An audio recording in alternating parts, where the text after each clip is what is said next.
Hello, I'm going to try and make this video to teach the basics of editing. Hopefully it shows up in a way that you can actually see what's on the screen. The first video I wasn't so... Anyway, hopefully it works. So this is a Premiere project that I've already loaded, and I'm going to import in a clip into the project window. I'm going to edit it in the source window, then I will drop it down, drag it down to the timeline, and you'll see the finished project in the program window. So let's go get a clip. I'm going to go to import and find it in my downloads.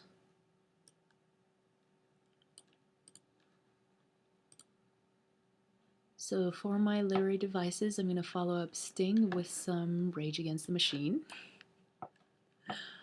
I grabbed it from here, pulled it into the source window, and once it's in here, you can pull, this is a time code like marker. As I drag this blue, I've clicked on it and I'm holding down the mouse and I'm dragging it. I can also see that the time code is changing, so you can mark exactly your in and out points. You can drag it through the clip. You can even hear some of the audio also coming through it. I've already looked at the lyrics, so I'm going to get a rhyme, and I know that it starts at about 40 seconds. But how it's set up on the timeline, each song will start with a title, the singer or band and the song's title, and then it will be followed up with the lyrics, and at the end of it, and they're just small clips, they're not the whole song. At the end, then it tells which literary device is being used.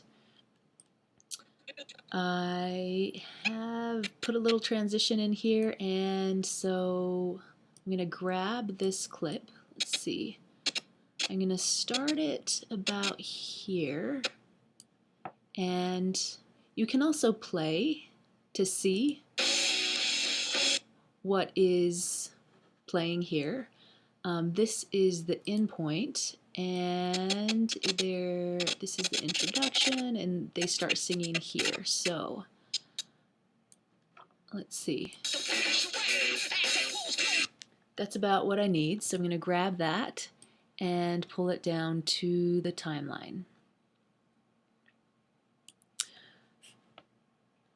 On Premiere, you can see these yellow lines, and this has to do with opacity, and this has to do with the volume level.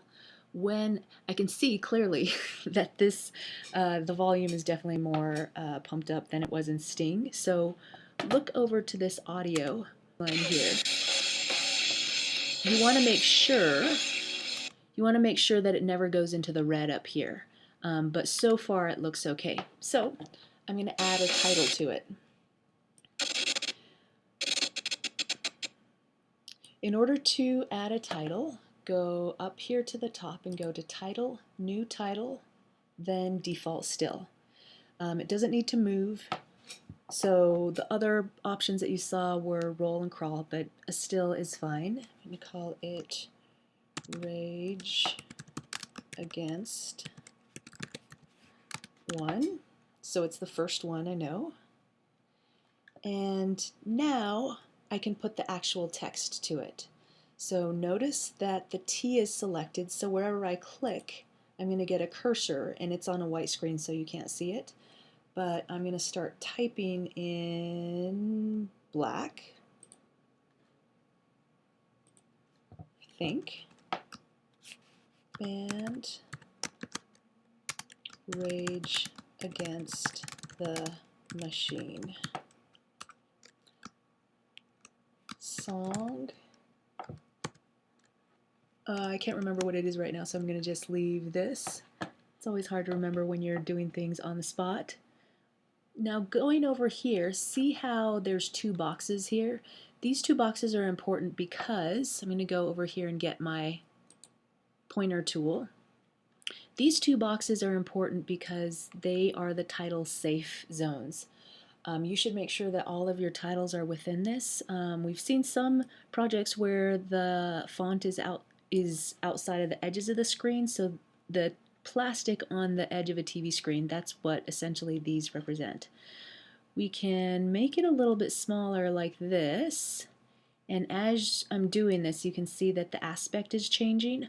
I can also, whenever you see this thumb, that means that you can click and drag over to the left or the right to change how the font looks. So I'm just going to leave it like this. I can click over here to, on the left hand side, to center it, both horizontally as well as vertically. And I guess it does make it look a little bit better. I should spell machine correctly. And everything that you've done on this title has already been saved. So just click on the red circle. And this is a title here. I'm going to click and drag it over the first clip of Rage Against the Machine.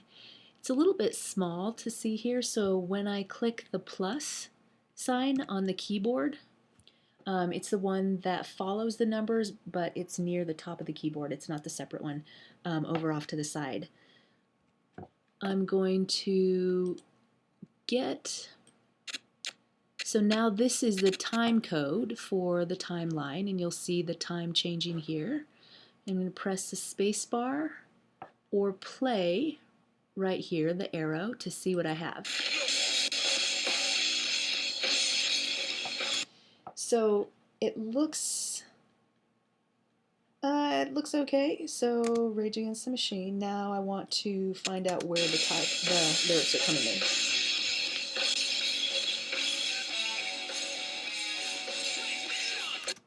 So the lyrics actually start right here, and I don't necessarily want 10 seconds of just music, so you can also edit on the timeline. It's important to have this arrow. When you have the arrow and you put the cursor over near the edge of a clip, you can see that you get a different indicator here.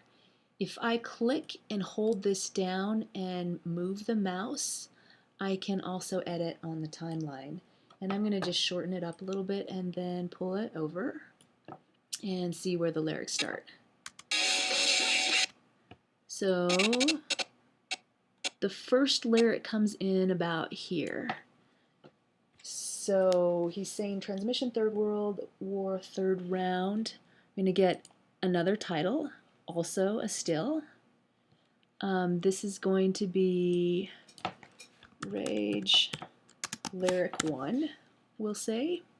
So these are important just so that it keeps everything clean over here in the project window. So I'm just going to call them 1, 2, and 3 for the lyrics.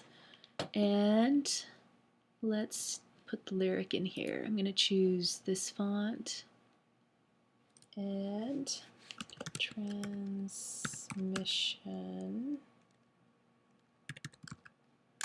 Third World War, third round. Now, these are essentially subtitles. They're lyrics, and I want them here at the bottom. So I'm going to make them a little bit smaller by coming over here to the right-hand side for font size, and I'm going to make it smaller. I don't really want that text for a subtitle, so I'm going to come over and get Arial, which is just a basic sans serif font, and shrink the aspect as well as the font size. And you need to come over here. When you have this cursor, you can't really move it because it's on the T selection. Come over and get the arrow and then move it down toward the bottom. Make sure that it is not outside of these title safe zones. It's sort of hard to see a little bit where there's black on black, so you can change the shadow on it. And in order to, there's a bazillion things that you could do to it over here. Along with changing the font family or style, you can also change Um, let's see, the fill type is fine to be solid, but you can also scroll down to change the shadow. Right now, it doesn't look like we have a shadow, and instead of making it black, we'll make it white. So that makes it a little bit better. The angle is messed up a little bit because it's right there. We're going to change the opacity so it's a little bit darker, and maybe the spread a little bit to make it. So that's not great, but it's a little bit better. You get the idea. So I'm going to leave that there and click the red circle to get rid of it. I'm going to grab this lyric and I'm going to try and sync it up here. So